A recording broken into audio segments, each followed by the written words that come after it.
Grilované tygří krevety podávané na salátu s kokosovo-limetkovým dressingem.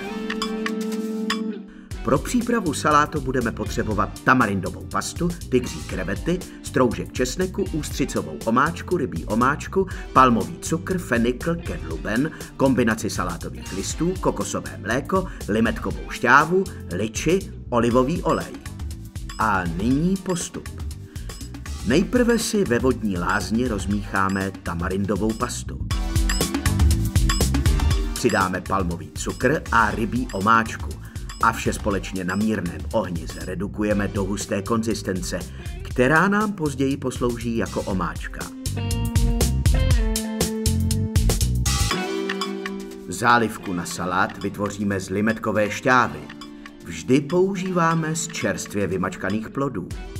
Dále z kokosového mléka, palmového cukru a nakonec rybí omáčky. Zálivku důkladně promícháme.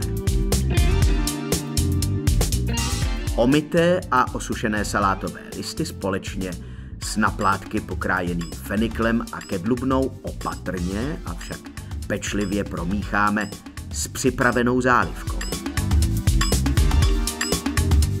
V další směsi, kterou připravíme z ústřicové omáčky a najemno nasekaného česneku, budeme marinovat krevety. Ty předtím lehce podélně nakrojíme a odstraníme střívko. Marinované krevety orestujeme na olivovém oleji a zakápneme ústřicovou omáčkou. Talíř ozdobíme tamarindovou omáčkou, přidáme salát a krevety.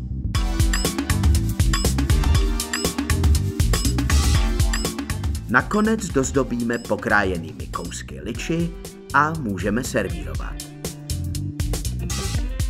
Přejeme vám dobrou chuť.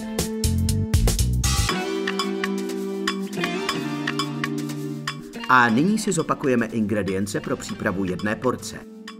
8 ml tamarindové omáčky, 3 kusy tygřích krevet, 1 stroužek česneku, 1 polévková lžíce ústřicové omáčky, 2 polévkové lžíce rybí omáčky, 8 gramů palmového cukru, půl feniklu, půl kedlubny, kombinaci salátových listů, 2 polévkové lžice kokosového mléka, šťávu z 1 limetky, 3 kusy liči, olivový olej.